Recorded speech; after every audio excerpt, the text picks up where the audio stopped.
तो राज्य में कोरोना की दूसरी लहर के तीव्र प्रसार को देखते हुए राज्य सरकार ने आखिर सख्ती बढ़ाई है।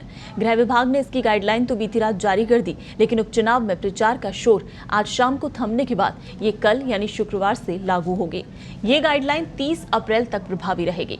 गृह विभाग के आदेश के मुताबिक पूरे राज्य में शाम को 6 बजे से सुबह 5 बजे तक रात्रि कर्फ्यू रहेगा। और क्या कुछ सख्ती बरती गई है नई गाइडलाइन में, आइए आपको दिखाते हैं। 11 घंटे का टोटल कर्फ्यू।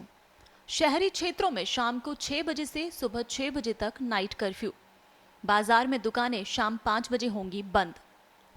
सभी सरकारी दफ्तर शाम 4 बजे तक खुलेंगे। सरकारी कार्यालयों में भी आधा स्टाफ आएगा। कोविड मैनेजमेंट से संबंधित सभी कार्यालय, वॉर रूम और कंट्रोल रूम को इससे छूट रहेगी। वहीं जिन चीजों पर नाइट कर्फ्यू लागू नहीं है, उसमें वो फैक्ट्रियां जिनमें निरंतर उत्पादन हो रहा है, वो फैक्ट्रियां शामिल हैं जिनमें रात्रिकालीन शिफ्ट चालू होती है। आईटी कंपनियां शामिल हैं, केमिस्ट शॉप शामिल हैं। अनिवार्य एवं आपातकालीन सेवाओं से संबंधित कार्यालय शामिल हैं जिन पर नाइट कर्फ्यू लागू नहीं होगा। चिकित्सा सेवाओं से संबंधित कार्यस्थल हैं इसमें शामिल। इसके अलावा बस स्टैंड, रेलवे स्टेशन और एयरपोर्ट से आने जाने वाले यात्री इसमें शामिल हैं। सरकार द्वारा अनुमत माल परिवहन करने वाले भार वाहनों के आवागमन पर भी ये लागू नहीं होगा नाइट कर्फ्यू। माल लोडिंग और अनलोडिंग और इन कामों में नियोजित व्यक्ति जो लगे हुए हैं उन पर भी नाइट कर्फ्यू लागू नहीं होगा। समारोह और जुलूस पर प्रतिबंध। सामाजिक, राजनीतिक, सांस्कृतिक एवं धार्मिक समारोह, जुलूस व त्योहारों की अनुमति नहीं होगी। सिनेमा हॉल्स, थिएटर, मल्टीप्लेक्स, मनोरंजन पार्क, खेलकूद, मनोरंजन संबंधी गतिविधियां सब बंद रहेंगी। स्विमिंग पूल्स और जिम खोलने की अनुमति नहीं होगी। सभी रेस्टोरेंट्स और क्लब्स जो कि 50% क्षमता के साथ खुलेंगे। इसके अलावा बात करें कार्यस्थलों की, तो वहां कोविड नियमों की पालना करनी है। आपातकालीन सेवाओं को छोड़कर उपस्थिति 50% ही अनुमत होगी और शेष कार्मिक वर्क फ्रॉम होम करेंगे। कार्यस्थल पर किसी भी कार्मिक के कोविड पॉजिटिव होने पर कार्यालय 72 घंटे के लिए बंद किया जाए। कार्यालयों में बाहर से आने वाले आगंतुक कम से कम होने चाहिए और सभी के साथ बैठक ऑनलाइन ही हो। सभी तरह के प्रवेश और निकास बिंदुओं और कॉमन स्थानों पर थर्मल स्कैनिंग की व्यवस्था हो, हैंड वॉश हो, सैनिटाइजर का प्रबंध किया जाए। दरवाजे के हैंडल आदि का शिफ्टों के बीच में बार बार सैनिटाइजेशन करना सुनिश्चित हो। दुकानों में नो मास्क नो सामान। दुकानों में ग्राहकों के बीच पर्याप्त दूरी सुनिश्चित की जाएगी।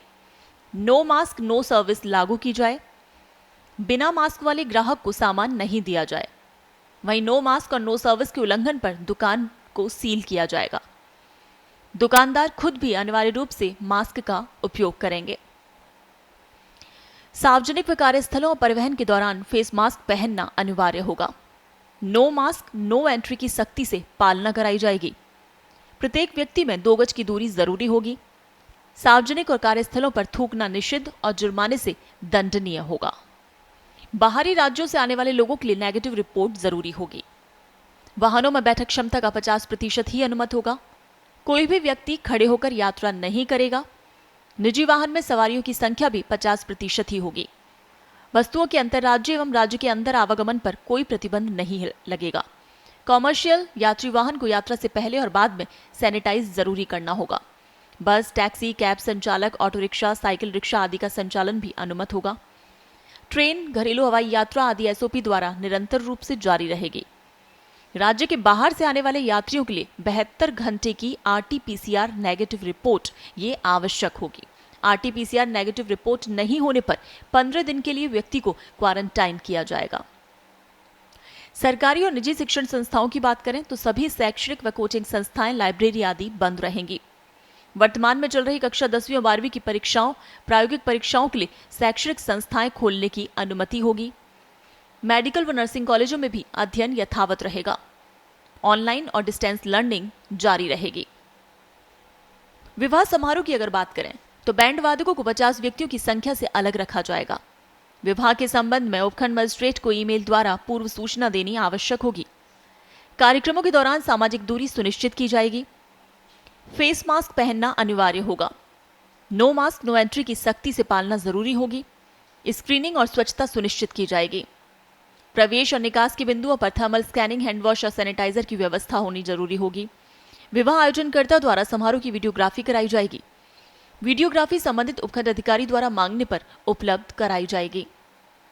वहीं कोई मैरिज गार्डन स्थल प्रावधानों का उल्लंघन करेगा तो उसे सील कर दिया जाएगा। वहीं अंत्येष्टि या अंतिम संस्कार की बात करें तो यहां भी फेस मास्क अनिवार्य रहेगा।